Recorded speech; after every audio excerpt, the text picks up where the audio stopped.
News, current affairs, facts and opinion. Their future in our hands. Markets, globalist technocrats versus the people. A line in the sand. The McIntyre Report. And welcome back, folks. The McIntyre Report, reporting here for Australian National Review, NR.news. Follow our 24-hour news headlines, independent media. Please support us. It's critical. Last line of defense. You want to find out the truth. It's unlikely you will find it in mainstream media. The debate, though, is starting to rage thanks to, I guess you call it, independent media journalist Punter Politics. He's certainly got the debate that many of us have been highlighting for some time to become mainstream.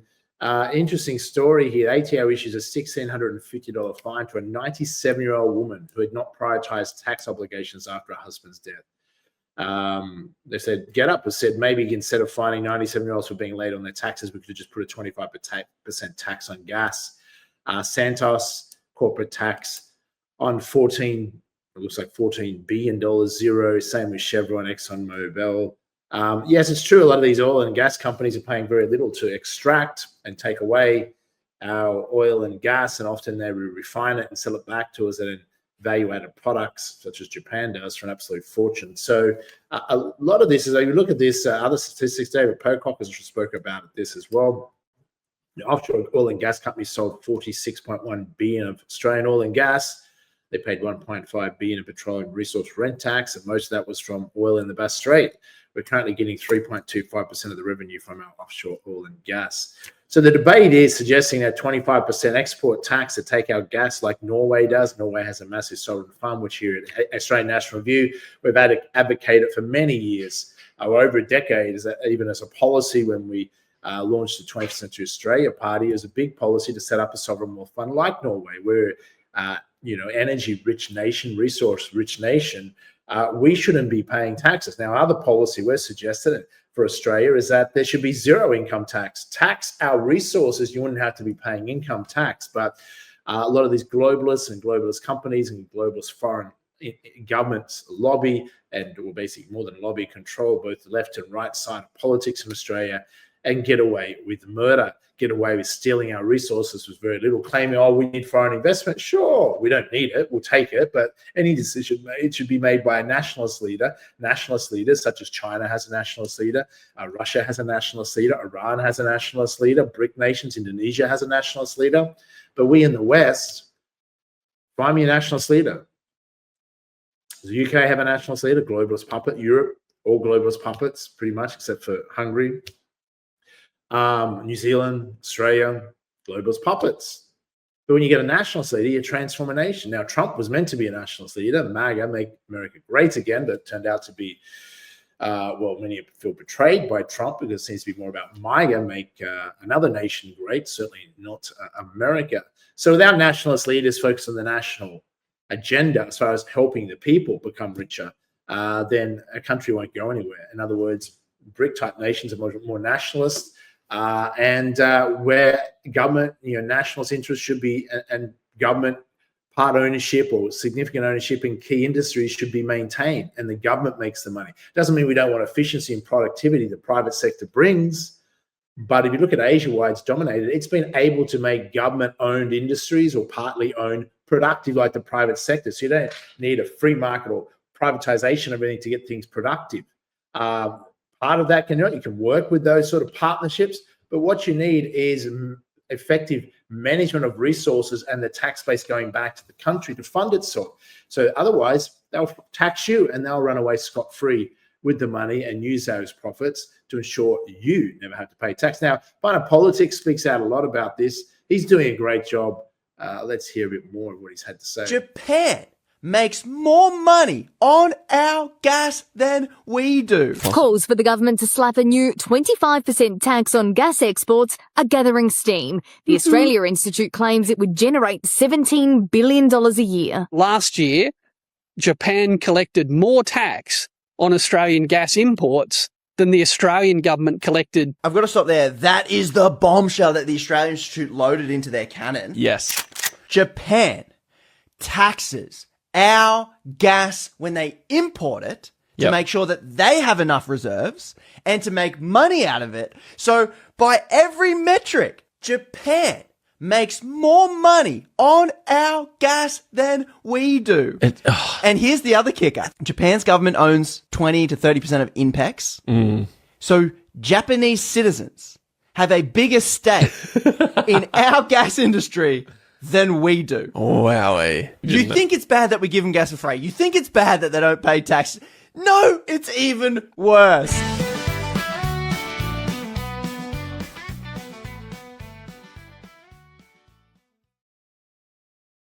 Punter Politics is highlighting, something critical here that people are now waking up to, and this is what needs to change. Australia needs to be governed in national interest. Wait, punters, the gas industry have just released an attack ad calling me a liar. Watch this. So, Australians pay more tax on beer than gas companies pay in tax. Didn't know that, did you? That's a lie. Last year, Australian gas companies paid almost 8 times more tax. Punters, they are rattled. First off, pretty handsome bloke. Secondly, here is what they won't show you about how they made that ad. Can you let my dog go now? Whoa, punters.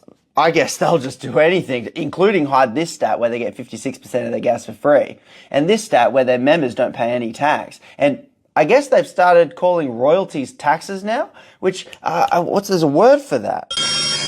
That's a lie. But seriously, punters, I am trying to track down that actor, so share this reel with anybody and everyone, because I would love to pay that actor to come and do an Instagram reel with me, the punters. Because, hey, actors need good gigs. Hate the game, not the player. Hope you got a fat paycheck from that. Punters, we are this close. They are spending millions of dollars to send this Temu wannabe punters Instagram reel to every algorithm they can find. They're trying to buy their way in. But they're up against an algorithm fueled by we, the bloody punters. So, punts, share this. Let's get them. Yeah, great work there. So it's going to show consumer activism and social media can educate a lot of people rapidly. And it's really waking people up. I guess that's why they want the massive censorship, increased censorship of social media, so they can only control the narrative where too many people are finding out. That's why TikTok was obviously bought, the US TikTok, not because China was spying on Americans. I don't think China really needs to spy on Americans, know what Americans think. Most Westerners, no offense to Americans, don't think. It was to stop the young people, particularly, finding out about the atrocities of a certain genocide in the Middle East and rightfully being critical of that. And that's why, because a certain fake state, that we've talked about many times this show, has an agenda to continue to not change its behavior, but attack those who have valid criticism of its behavior. So one or two things can change. It can either demand that we're not allowed to criticize it and bring in strict laws like they have in Australia. They can try and ban free speech, which they have, and persecute those who criticize, as opposed to the world going, we should persecute those who drop bombs on children. But that's another topic. Let's take a look at this. For most Australians, sunscreen is a way of life, but there are now serious concerns the products designed to protect us could be putting our health at risk. These could potentially be harmful to the human beings. The Therapeutic Goods Administration accused of concealing information about 2 chemicals known to be hormone disruptors. One of them, homosalate, its concentrations restricted in many countries. The European Union recently capping its use to 7%. Here in Australia, it's allowed at more than double that rate, up to 15%. It could lead to loss of fertility. It could cause just mood swings and imbalance. Another chemical under scrutiny, methylbenzylidine camphor, or 4-MBC. Banned in Denmark for 25 years, it's also not approved in the US or China. From July, the UK will follow suit. But here in Australia, it's found in more than 100 sunscreens, including Banana Boat Kids Roll-On, Kids Spray and Baby Roll-On products. The TGA is reviewing 4-MBC but is yet to make a recommendation. Most of the chemical sunscreens are not recommended for kids. Joseph Mizukovsky has skin in the game. He's a zinc sunscreen producer and filed these Freedom of Information requests. In 2024, an internal email from a staff member: could we also prioritise the safety review of 4-MBC? Another document citing the chemical does not appear to be safe due to endocrine disrupting potential. Yeah, very interesting. So many of us have been saying that for years, and there's much worse scenarios of what sunscreens can do. So those conspiracy theorists who were speaking out about sunscreen cancer rates, ironically, if you're not aware of it, have skyrocketed ever since sunscreen was used. It was designed meant to stop skin cancer, but actually the rate of skin cancer went up in direct correlation to the usage of it. That should be a pretty big red flag, and that's what we highlighted many, many years ago. Many of you have also warned your friends about use of sunscreen. The sun is actually good for you. Of course, you don't want to be burnt and spend too much time in it, but vitamin D is critical. Let's go to a quick ad break. We'll be back with some more after this break.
The McIntyre Report.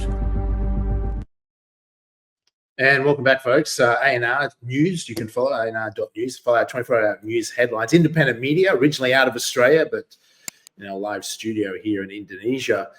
Let's look at some of the upcoming stories. Some of the stories you heard this week. Thomas Massey was defeated, which was somewhat expected. Massive amount of money poured in by AIPAC, the Israeli lobby, to remove a patriot American. Trump lost a lot of fans by disendorsing Massey. Is it true what Tucker Carlson recently said, is MAGA dead? On one level, this is the saddest moment in a long time. It's not just the death of Thomas Massey's immediate political career, which may be resurrected, one never knows. It's obviously the death of MAGA, whatever that was. But it's also, of course, the end of the Republican Party. The Republican Party of right now bears absolutely no resemblance to the Republican Party we thought we had just elected less than a year and a half ago. None at all. And so that's not all bad. And it's not bad because the one thing we know is that nothing will be the same after this. This is too much. They went too far. We now know how the system actually works. And no, it's not a democratic system. It bears no resemblance to a democratic system. A small number of people who are more concerned about a foreign country than our country decide who gets elected. No, that's not a hateful conspiracy theory. That's a demonstrable fact that they admit. So it's on the basis of that we can proceed. And by that, I mean the truth. What people whispered about, those crazies on the internet, has now been proven for everyone to see. Nothing will ever be the same again. And you got to think it's going to be a little better because there will be actual reform. We have gone too far. And so whatever comes next, whether it's in the Republican Party or outside it, is likely to be much more honest and direct and less ashamed, much more willing to tell the truth, as uncomfortable as it may make some people, because the truth is always worth telling. And a politics based on anything but the truth is always poisonous. So yes, this is a low point. Is it the end point? Not at all. It's the beginning, maybe of something great. Well said there, Tucker Carlson doing a great job as independent journalist. I have to agree with him totally. It's like it's now become so blatantly obvious, right? It was just once a conspiracy that the Israel lobby, AIPAC, etc., had control of U.S. politics. Well, you know, JFK was assassinated. One of the reasons to believe Israel killed him was because he wanted to register as a foreign agent. They were called a different name back then. And of course, their power has only increased. Now, being so blatant about we're going to, and it's not like, it's no longer a conspiracy. They post and brag about it, removing Massey and successfully winning and pouring lots of money in. And as you know, the people behind Israel, the fake banking cartel state, predominantly the Rothschilds, print fake money. So they've got endless amounts of money. They pretty much own the Western banking system. Let's hear from Thomas Massey. Leslie Wexner. Pam Bondi, when I pointed out to her that she had redacted his name from the files, she said, well, his name appears thousands of times in the files. I said, yes, but in the one instance where it appears on an FBI document listing him as a co-conspirator in a child sex trafficking ring, his name has been redacted. In the only one place where it implicates him. Who redacted it? They're not giving interns a bucket of Sharpies and a bunch of documents spread out and saying, go draw a line through anything you don't think should be released. It's all on a computer, and you have to log in, and every redaction belongs to somebody. So what I want to know, and I asked Pam Bondi, and she refused to tell me, is who particularly redacted that one instance of Leslie Wexner? If you were the least bit curious, you'd want to know. So is it the end of Thomas Massey's career? I doubt it. I think it's going to make him more powerful by people realizing, hey, what these conspiracy theorists were talking about, the AIPAC and Israel lobby controls American politics and controls foreign policy, and some would say has done ever since World War II, not beforehand, is actually true. As Tucker Carlson highlighted, it's no longer a conspiracy. It's there for everyone to see. They boast about it. Thomas Massey, will he run for president in 2028? I would suggest he'll have a large amount of support in order to do that. Will Trump even last that long? Trump is obviously highly compromised. If some people still believe Trump is the savior and saving Israel to last, hardly. It's very clear that Trump is you only have to ask Netanyahu, the best Israeli president they've ever had in the White House. So you can't get more Zionists than the Trump family. I mean, I remember years ago when Ivanka Trump was going to come and speak at one of my events, I think it's 2012, and she had to cancel at the last minute because she had to go to ceremony. She was being converted to Judaism. There's nothing wrong with becoming Jewish, but it's something wrong if you have to then support or push a foreign fake state that was built out of terrorism, built out of theft, and built by a banker wanker, satanic Luciferians, pedophile family known as the Rothschilds. You shouldn't have to support that. I mean, I kind of feel embarrassed for a lot of my Jewish friends because it's not a nice time to be Jewish because people associate you with such atrocities. I mean, I have a Scottish background, and if the Scottish government was slaughtering children like the Israeli government does, and then bombing nation after nation and causing all sorts of fuckery around the world, I would be a little bit embarrassed, if Scottish or Australian government or whatever, it's not fair on people, but of course they hijack the Jewish community anyhow, and they hijack all communities to serve their agenda. So it's not so much the average Jewish person, the very good people. They're not the ones doing it, of course. They're not the ones dropping the bombs. But there is a programming issue of people, not just in Israel, but in the West. I mean, most Zionists are not even Jewish. You realize that. The majority of Zionists are what I call dumbed-down Westerners that believe the fake news propaganda, whether it's left faction Zionism, the WF Davos crowd, you'll own nothing but be happy, or it's a right faction Netanyahu. It's like the Greater Israel Project, and Iran is only weeks away from producing weapons of mass destruction. You've heard that before, haven't we? So let's take a look at this. This is interesting. And this past week, Smith and his team made a surprising discovery that Iran has exported daily 100,000 more barrels of oil than it did before the war, most of it going to China. Smith says 9 Iranian oil tankers have traveled through the Strait of Hormuz by turning off transponders that reveal locations. Thursday, on Iran State TV, the first public statement from the country's new supreme leader was read, saying, quote, "The leverage of blocking the Strait of Hormuz must continue." Yeah, it's interesting. So the Strait of Hormuz is obviously blocked just to Western nations. It's not, the oil is still getting through. No, that's not to mention the amount of oil from the railways, etc., can now get, obviously not as much, but through to China with the One Belt, One Road. They've been building this for some time through Pakistan, etc., to China from Iran, and of course Russia, etc. So the Strait of Hormuz was open until Trump and Israel did their fuckery, and it's blocked as a result. Now Israel begged for peace, and Iran. Trump is always trying to make out, they'll agree to what we want, otherwise we're going to annihilate them, which is complete bullshit, right? It's all tough talking, as Trump is. The art of the deal, is it the art of the steal? But Iran holds a prominent position. We told people up front, Iran will win this war. it's very unlikely they'll be defeated. They're a resilient nation and been around a lot longer than that fake state created in 1948. They're actually a biblical civilization, have been around thousands of years. Unlike Israel, fake state, don't be confused with the biblical Israel. Two very different things. Let's go to a quick ad break. We'll be back with some more on independent media here, Australian National Review.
The McIntyre Report.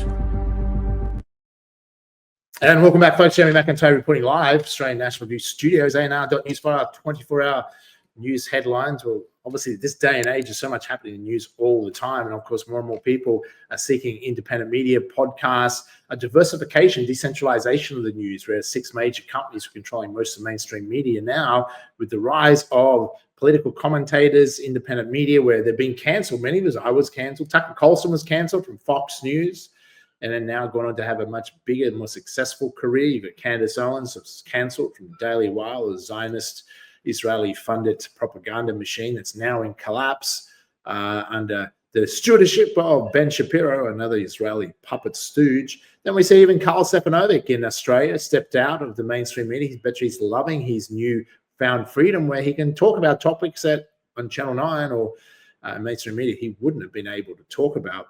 His interesting story, I post this on Twitter, or X, I guess we could say, Jamie McIntyre 21. You can follow me there on X. Mark Anderson interview, worth watching. Let's take a snippet of it. It's about AI and all the things AI can do now. Obviously, all new technology can be a force for good or a force for evil. Both forces exist in the world, but AI, whether we like it or not, is going to reshape our future, and it is happening right before our very eyes. Most people simply aren't aware of it. Those who learn AI, jobs, you won't lose your job to AI, you'll lose your job probably to those who master AI in every industry. It's probably the biggest also gold rush opportunity in the world. If you learn, talking about top coders in Silicon Valley being paid $50 million, $50 million US. That's the value of knowing how to really understand AI and apply it, the value that they're paying, because it's worth that much. So maybe we should start studying AI. It's no point just saying, well, it's too dangerous. You're not going to be able to stop it. So, we have to be able to use AI and use it as a force for good and do our part to prevent it from being a force for evil. But here's an interview by Mark Anderson, tech billionaire. Let's take a look at this. So these models all have, in each case, I think in with those releases, they kind of hit this threshold where all of a sudden, I guess I say this, like in my line of work, 99% of the time, the answer that I'm getting from the AI from the most advanced models is better than I would get from talking to it. Basically, almost any expert I have access to. And I have access to, in my job, a lot of experts. And I'd say like 99% of the time I'm getting a better answer from the AI. Meaning a better answer, meaning smarter, better analysis. And part of it is what they call fluid intelligence, which is the ability to conceptualize and process information. And then part of it is what psychologists call crystallized intelligence, which is just memorization of everything. And so what the AI brings you is it brings you both, because it's smart, but it also knows it's trained on all the data. It's trained on like the complete corpus of human knowledge, right? And so it's a world-class doctor and a world-class lawyer and a world-class accountant, right? And a world-class political operative if you want to run for city council. And it's a world-class marketing expert if you want to market your podcast. And it's a world-class software coder if you want to write some software code.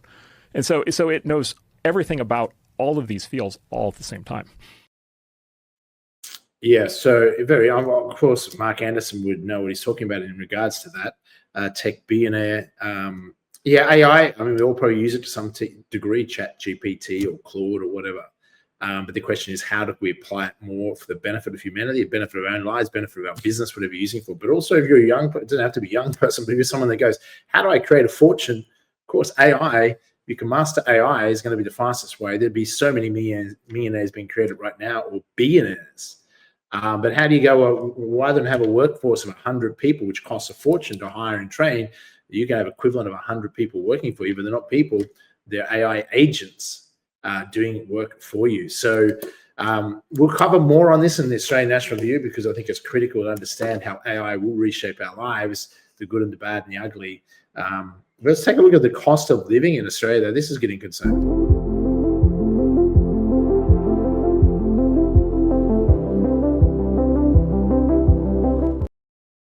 You see how much it's gone up there. It's incredible. Let's take a quick look at it again.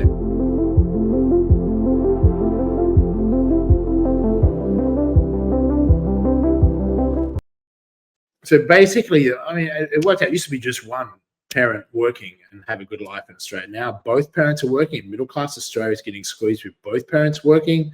That they will struggle to be able to afford the average home or maintain it. I was just in Shanghai. You saw some of the reports I did live from China in recent weeks, and they've lifted more people out of poverty, their system, as much as we like to criticize China and the political system, the Western propaganda we're fed, than any time in human history. But at the same time, while they're building roads and infrastructure, not just in China, but around the world, helping the world get richer, we'll all become richer thanks to China. We didn't realize it's an Australian, the natural resources they bought. But outside of that, imagine what inflation would have been if it wasn't for China producing cheap products for the last, 2 or 3 decades. But what we've done in the West, our political system is about to send more people the opposite direction, into poverty from wealth, because of massive taxes, regulations, bureaucracy, and the theft of our resources without paying proper tax. And Australia now has a record 125 new taxes, and I predict it. And you follow me. You can follow me also. I have a WhatsApp thread, Jeremy McIntyre's predictions. You can just message the number on the screen, and you can be added to that list anytime. But where I do make the predictions that I've made, obviously those who know my past, so I built a career out of successfully predicting the rise of Bitcoin at 75 US. By that, we told our investor clients to sell at 110,000 US, gold at 300 an ounce, sell it up when it gets to 5,000 an ounce. US property, bottom of the market, 2010, Australian property for the last 2 or 3 decades, and then the last 3 years shift to buying or diversifying into markets like Bali and Lombok, etc. So we've been very successful at our predictions, and so you can follow that if you want to find out more about that. Just WhatsApp the number across the screen. I think it's in Australia, it's 0400 20 55 49. You can also ask a question anytime that we can cover on the show. What else is happening? Take a look at this. Hey, Dad, Gas Lobby reckon they'll leave if we make them pay us what they owe us. It's not what happened in Norway. We taxed them quite heavily, 78% tax rate. And they told us that was impossible. But they come and invest. And we tax them and they stay. So what should I tell them? Tell them they're dreaming.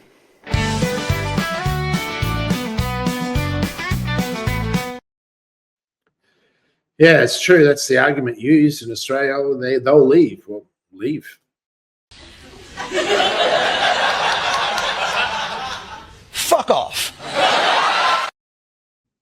Well, Ebola, latest news is Ebola is going to spread to multiple countries and be a serious threat. Ebola, by the way, was also created in a lab Hantavirus, they tried that and it doesn't seem to be just not working. The scams don't work anymore. Hantavirus, of course, people might show positive to hantavirus with a fake PCR testing, or the fact that it was actually injected into them with the COVID vaccine. So will they continue to try and destroy humanity? Why? They don't have better things to do. But anyhow, it's just not working. People aren't buying it. Reducing population growth, that's this big benefit. The key thing you can do to reduce population growth is actually improve health. In the developed countries, the big winners are countries that have shrinking populations. I would like to reduce the number of people on the planet because there's too many of us. When we invest in clean energy and electric vehicles and reduce population, Wait. What the? more of our children can breathe clean air and drink clean water. Now, the world today has 6.8 billion people. That's headed up to about 9 billion. Now, if we do a really great job on new vaccines, healthcare, reproductive health services, we could lower that. We're taking things that are, genetically modified organisms, and we're injecting them in little kids' arms. We just shoot them right into the vein. What the? So in the next 5 to 10 years, for the next pandemic, we'll solve all those problems. You say the next pandemic, there will be another pandemic. Absolutely. We don't know when. History teaches us that the next pandemic is a matter of when, not if. We know what's next. We're going to have another major coronavirus pandemic before the end of this decade, before 2030. If we really want to prevent the next pandemic, and there will be one, there will absolutely be an outbreak of another pandemic. It may be next year. We need more money to plan for the second pandemic. There's going to be another pandemic.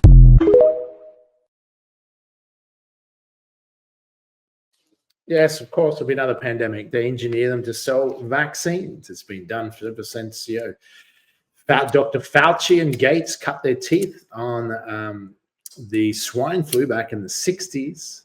And they had it again, like in 2008, I believe it was, 2006, I don't know.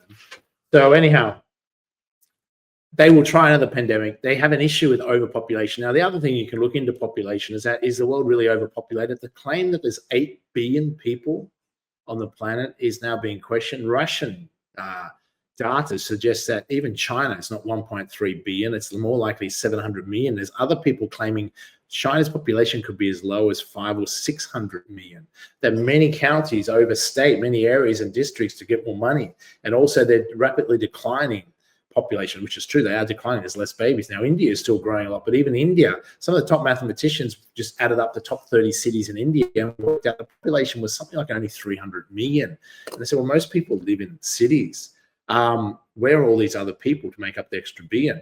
They estimated the world's population is nothing near 8 billion. It could be as low as 3 to 4 billion. So the whole overpopulation is a problem myth is often maybe being pushed based on false figures or deliberately false figures. Is the world overpopulated? In some countries, they might have population issues, but certainly most countries, like in the West, is declining populations. Australia can't even replace itself without mass immigration. Japan, Russia, China, Europe, America would be the same without mass immigration, all declining.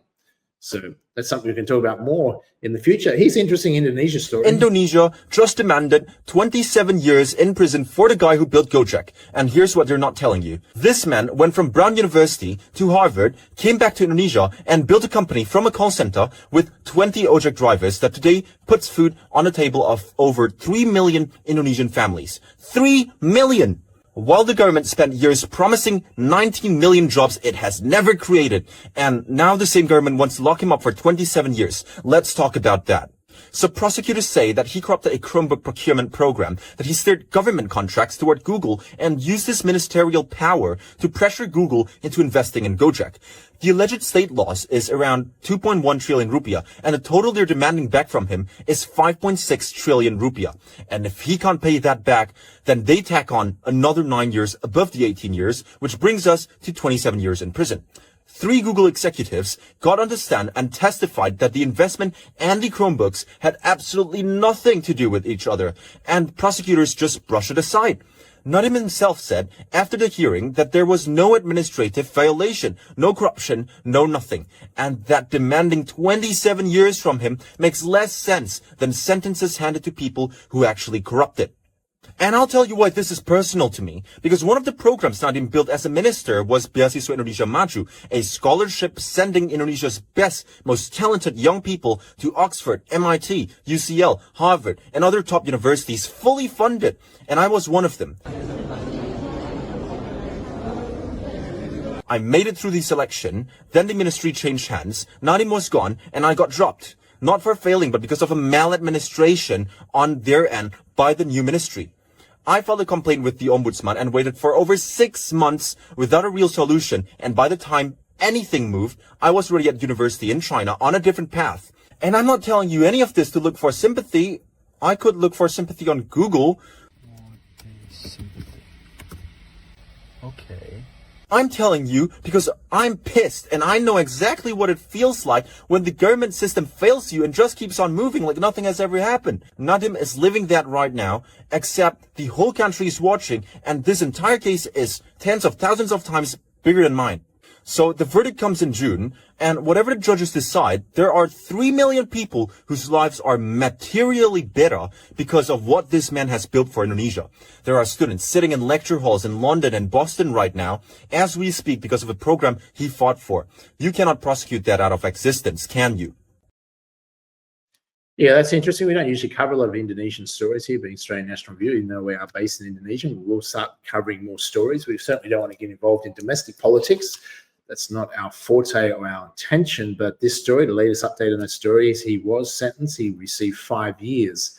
So there's a lot of debate about how the corruption laws that are meant to be cutting down actually corrupt officials are so wide that they can basically claim anyone. But of course, it can happen in Australia, where we, even myself in business here, people threaten, they want to extort you, hold you to blackmail. They can pay police officers to try and file charges, file reports, and go after you. That's a common tactic of extortion and blackmail in Indonesia. And what China's done to really improve their system, and they still suffer corruption, but they were able to reduce corruption significantly. And that's one thing Indonesia is going to have to work a lot more on, is ability to reduce the corruption, because it's what holds a nation back from its full potential.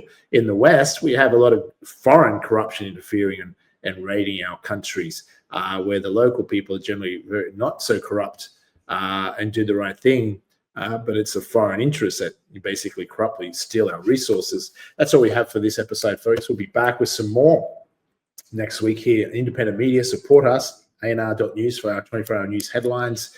Articles uploaded every 5 minutes. And share it with your friends if you want them to become educated about what's really going on, or have access to predictions that tend to come true. Follow us here on the McIntyre Report, Australian National Review.